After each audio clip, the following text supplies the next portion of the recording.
noite eu tenho uma assessoria aqui, né? Eu tenho o Luiz Otávio, que é jornalista, a Valéria e o Fernando são advogados.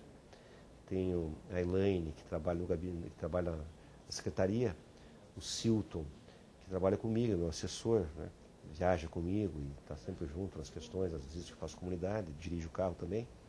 Eu tenho o Tom, que faz mais a militância na região, daí eu tenho assessor em Guaratuba, que comanda todo o litoral, e tenho assessor em várias cidades, tenho assessor em São Mateus do Sul, onde é muito forte a organização comunitária, em São João do Triunfo, tenho assessor em Baú. Em Ponta Grossa, no meu escritório, também tem vários assessores, então eu tenho todo 23 assessores que trabalham, né? Ou na questão mais burocrática, de mandato. E tem o Beto, que me esqueci aqui, que é um assessor importante, foi meu secretário de Finanças quando fui prefeito. Ele trabalha em audiência aqui em Curitiba, acompanhando audiências públicas, trabalha com vários projetos, desde da pesca artesanal, comunidades tradicionais, ele elabora projetos de lei, discute a questão orçamentária, também ajuda nas questões, Tribunal de Contas, quando fui prefeito. Então tem uma assessoria ampla e tem uma relação muito boa com os meus assessores. Eu sempre tive muita ligação com a cultura, porque apesar de ser engenheiro, eu sempre gostei muito das ciências humanas, né? Literatura, artes plásticas. E tanto que eu acho que o que me levou a ser prefeito de Ponta Grossa foi a proposta cultural para a cidade. E meu governo foi reconhecido como um governo muito forte na área da cultura, educação, os seus teatro, ópera. Nós discutimos a cultura da cidade, do ponto de vista antropológico, então eu tenho uma certa afinidade, conheço muitos artistas. Isso me levou, o partido me indicou para dirigir a Comissão de Cultura, e daí nós indicamos o professor Lenço para a Comissão de Educação. Eu acho que ele entende cada vez mais a população brasileira, isso é muito bom, está cada vez mais bem informada. Eu acho que até pela divulgação, o trabalho dos deputados, pela mídia, a TV Sinal tem importância, as rádios, né, o dia a dia com o povo, a população tem clareza. Às vezes alguns setores imaginam que o deputado pode fazer mais do que efetivamente pode, como eu falava antes. Mas, de maneira geral, a população conhece o trabalho do deputado. Essa é uma parte difícil. Eu, por exemplo, estou tentando há 15 dias marcar a reunião com o secretário, não consegui ainda, né, audiência. Mas, de certa forma, os secretários respeitam o trabalho do deputado, atendem bem. Eu sou deputado de oposição, mesmo assim eu sou tratado com respeito. Eu também trato os secretários do governo com respeito. Eu acho que hoje o PT é um partido maduro, porque é um partido que é oposição no Paraná, mas é poder no Brasil há 9 anos. E o poder nos ensina muito.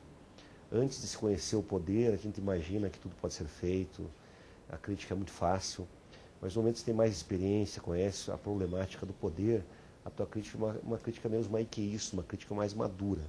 Assim também, quando se conhece a realidade, conhece as pessoas, eu acho que a gente percebe que a vida, ela não é, a política não pode ser apenas um conjunto de princípios, porque os princípios têm que ter a mediação do real. O princípio pode ser o mais belo de todos, se ele se desloca do real, da compreensão da população, e vira um princípio abstrato que não tem substância, e se desloca do real, né? E ele acaba pairando e perde toda a sua capacidade de transformação e de mudança. Então eu acho que isso é muito importante, essa maturidade que a gente adquire também com o exercício do poder, conhecendo os problemas estruturais do poder que tem que mudar e as limitações reais, que não dependem só da vontade do governo. Eu me lembro, na minha primeira candidatura a prefeito, em 82, a primeira vez que fui candidato a prefeito, que o PT tinha que lançar candidato, o voto era vinculado, vereador ao governador, quem votasse o vereador tinha que votar em todos. E eu estava fazendo um discurso, um pai de santo lá de Ponta Grossa, um maior centro terreiro, que hoje acabou. Ele desgostou do meu discurso, que me apoiar e pediu para eu fui no centro terreiro. Eu fui no centro terreiro, tirei o sapato para entrar, e de repente ele pediu que os seus mestres, né, votassem em mim. E todos acompanharam, apenas o filho dele disse, não, eu já tenho candidato. Mas daí o pior é que eu fiquei numa situação que eu não sabia o que falar. Ele disse, agora você vai falar, eu te fazer um discurso no meio de centro terreiro. Então, foi uma coisa nova para mim, né? Mas foi muito marcante. Eu acho que isso também, essa relação com as igrejas, foi muito importante na minha vida. Agora, inclusive, o respeito por todas elas, a fim de celebração religiosa, são essas experiências marcantes, essas saias justas, difíceis de realizar, que você acaba aprendendo.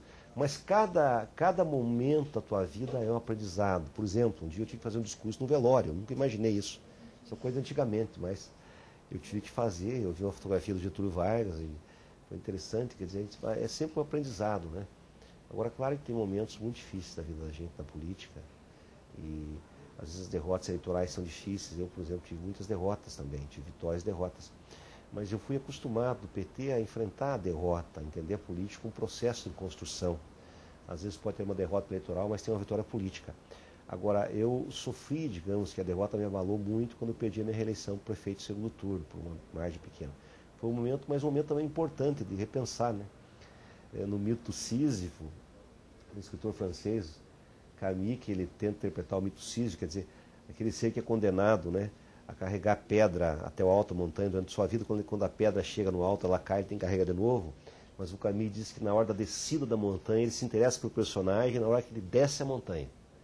Porque nessa hora ele está reelaborando, talvez, a nova subida, né, todo o seu trajeto. Eu acho que o político, isso é um aprendizado, não digo que eu não fiz isso, mas ele não deve criar falsas expectativas, porque isso sempre se volta contra ele. E ele sempre, e não pode querer enganar as pessoas, porque as pessoas percebem qualquer elemento de mentira no discurso. A principal virtude de um discurso é a honestidade. Ele pode ser simples, mas tem que ser um discurso honesto e verdadeiro que venha da alma do político. Falar com honestidade e respeitar as pessoas.